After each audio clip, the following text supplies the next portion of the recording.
రెడిక details చూస్తే కేంద్ర ప్రభుత్వం పార్లమెంట్లో ప్రవేశపెట్టిన వక్ఫ్ సవరణ బిల్లుకు వ్యతిరేకంగా సిపిఐ ఆందోళన నిర్వహించింది. ఆదివారం ఆదిలాబాద్ పట్టణంలోని కలెక్టర్ కార్యాలయం ఎదుటగా ఆ పార్టీ శ్రేణులతో కలిసి నిరసన ప్రదర్శన చేపట్టింది.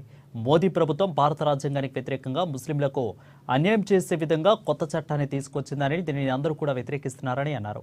కోట్ల విలువైన వక్ఫ్ భూములను పెత్తనదారులకు కట్టబెట్టేందుకు వక్ఫ్ బిల్లులో సవరణ తీసుకొచ్చారని అన్నారు. వెంటనే దీనిని ఉపసంహరించుకోవాలని డిమాండ్ చేశారు. లేని ఎడల పెద్ద ఎత్తున తిరుగుబాటు తప్పదని హెచ్చరించారు.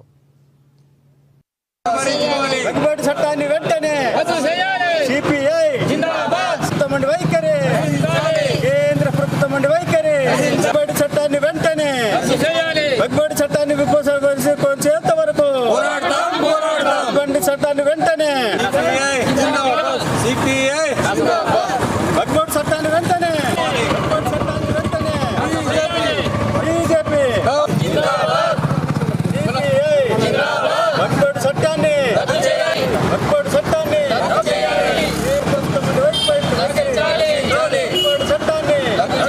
భారత పార్లమెంటులో వక్ఫ్ బోర్డు చట్టం మీద ఆంక్షలు విధిస్తూ నూతనంగా ఒక చట్టం తీసుకురావడం జరిగింది.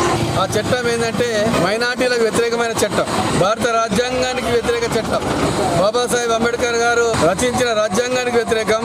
భారతదేశంలో ఉన్న మేధావులు చట్టాన్ని తీసుకొచ్చిన దానికి వ్యతిరేకంగా నరేంద్ర మోడీ. ఇది బ్రిటిష్ కాలంలోనే అనేక చట్టాలు ఉండే, వందల సంవత్సరాల చట్టాలని మళ్ళీ భారత రాజ్యాంగంలో కూడా ఆమోదించుకొని మైనార్టీలకు వక్ఫ్ బోర్డు చట్టం అనేది ఒకటి ఉన్నది. ఆ చట్టాలని ఉపసంహరించుకొని లేని ఏడల భారతదేశ పార్లమెంటులో కొత్తగా వాటిని వక్ఫ్ బోర్డు భూముల్ని అమ్ముకొని కోట్ల రూపాయలు గడించి పెత్తందారులకు కట్టబెట్టడానికి బీజేపీ ప్రభుత్వం, నరేంద్ర మోడీ ప్రభుత్వం కుట్రలు కొనసాగుతా ఉన్నాయి. సిపిఐ పార్టీగా చట్టాన్ని వెంటనే ఉపసంహరించుకోవాలి. ఈ బీజేపీకి తోడుగా నరేంద్ర మోడీకి ఆంధ్రప్రదేశ్ ముఖ్యమంత్రి చంద్రబాబు నాయుడు, తెలుగుదేశం వాడు, అట్లనే బీహార్ ముఖ్యమంత్రి నితీష్ కుమార్, జనతాదళ్, ఇట్లా రకరకాల పొత్తుల మిత్రపక్ష పార్టీలు కూడా నరేంద్ర మోడీకి మద్దతు పలుకుతూ ఇలా దేశంలో ఒక మతపరమైన అంశాలు తీసుకొచ్చి మతాల్ని రెచ్చగొట్టి ఈ దేశంలో ఒక విభిన్న పాలన చేయడానికి ప్రయత్నం చేస్తున్నారు నరేంద్ర మోడీ. ఈ దేశంలో 30 కోట్ల పైగా ఉన్న జనాభా పైన దండయాత్ర చేస్తున్న బీజేపీ.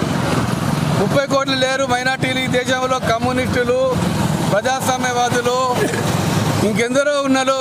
నరేంద్ర మోడీ నీ ప్రభుత్వం మీద తిరుగుబాటు చేయక తప్పది. నీ ప్రభుత్వాన్ని అవసరమైతే కూర్చోటానికి పెద్ద సమయం లేదు.